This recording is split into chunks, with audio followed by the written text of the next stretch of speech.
재정난으로 어려움을 겪고 있는 경기도 성남시가 시립의료원 설립에 나섰습니다. 낙후 지역의 의료 혜택을 위해서인데 10년이나 끌어오던 사업을 시작하게 돼 주민들의 기대가 크다고 합니다. 김학무 기자입니다. 지난 2011년 폭파 해체 방식으로 철거된 옛 성남시 청사. 이렇게 생겨난 2만 5천 제곱미터 부지에 성남시 의료원이 들어섭니다. 완공 시기는 오는 2017년.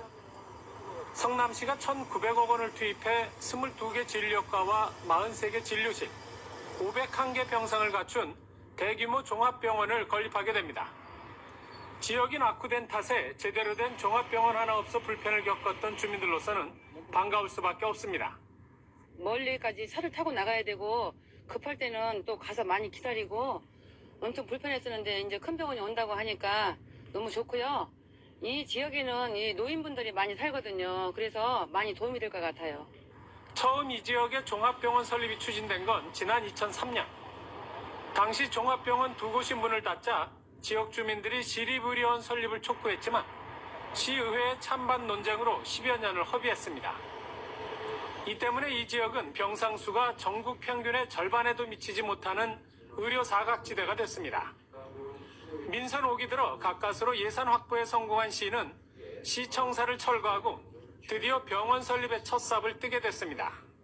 진료 자체는 대학병원에 위탁하도록 조례에 정해져 있어서 그렇게 될 가능성이 매우 높고, 나머지 운영은 우리 시민들이 일상적으로 건강한 삶을 유지할 수 있도록 건강센터 기능이라든지 이런 것들을 보완해 나갈 생각입니다. 신상진 성남시장이 취임한 이후 추진한 성남시 의료원 민간 위탁을 두고 시와 시민단체의 갈등이 1년 넘게 이어지고 있습니다. 신 시장은 민간 위탁의 필요성을 강조했지만 보건의료노조와 시민단체 등은 민간 위탁 운영이 공공의료원의 공공성을 훼손한다 주장하는 상황입니다. 신 시장은 인력 부족과 늘어나는 적자 문제를 민간 위탁을 추진하는 이유로 내걸었습니다.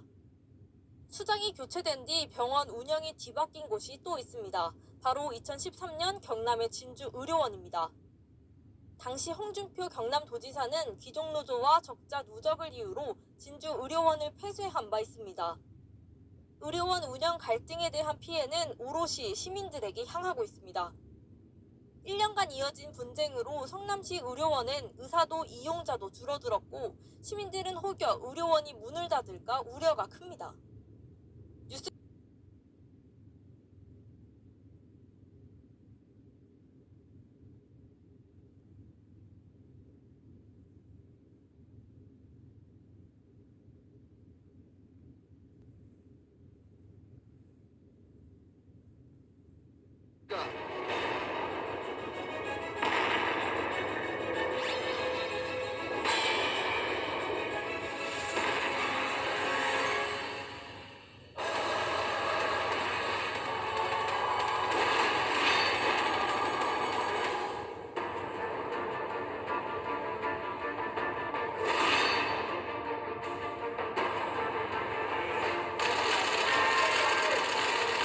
혹시 이재영 씨랑 맥콜이랑 어떤 관계가 있나요? 아드님이잖아요. 한 달에 한 번이 아니라 일주일에 한 번씩 세미나를 지 사무실에서 회의실에서 하셨습니다.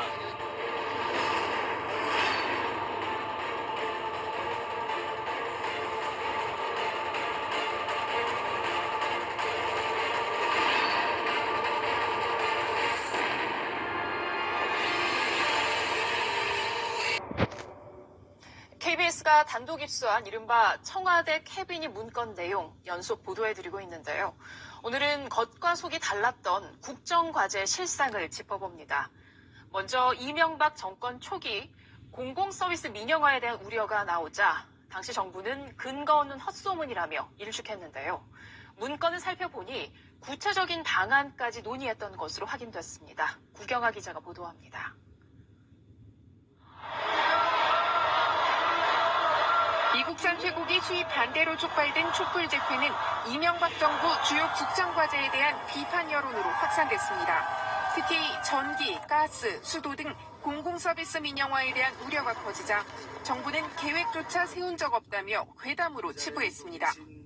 가스 물, 전기, 이런 것들이 전부 민영화된다 이렇게 하는데 이것은 애초부터 민영화 계획은 전혀 없습니다. 뭐라 할까 악의적으로 하는 것이 아닌가 저는 생각하고 있습니다. 하지만 사실이 아니었습니다. 국가기록원이 민주당 이재정 의원에게 제출한 캐비닛 문건에 따르면 경제수석실은 대통령 특별기자회견 2달 전인 4월에 이미 한전의 발전회사 2개 내외를 우선 민영화하는 방안을 보고합니다. 5월 문건에선 도로공사를 경영권 민영화 대상에 포함하고 노선 분할 가능성을 쟁점으로 꼽았습니다.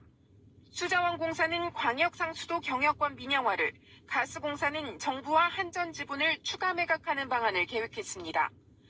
이를 보고받은 이 대통령은 공공기관 개혁 대신 공기업 선진화로 명칭 변경을 지시합니다. 5월 25일로 발표 일정까지 정해집니다. 그러나 촛불 집회가 장기화되면서 정무비서관실은 청와대가 컨트롤하는 모습을 보이는 것은 부적절하다고 판단하고 6월로 예정돼 있던 국민과의 대화와 KBS 사장 교체 이후 발표하자는 신중론이 제기돼 발표가 연기됐습니다. 결국 8월에서야 공기업 민영화 방안을 발표하지만 공공서비스는 대상에서 제외됐습니다. 촛불 집회 매각 절차가 본격화하자 언론시민단체와 야당은 정권의 방송 장악 시도라면서 한 목소리로 규탄했습니다.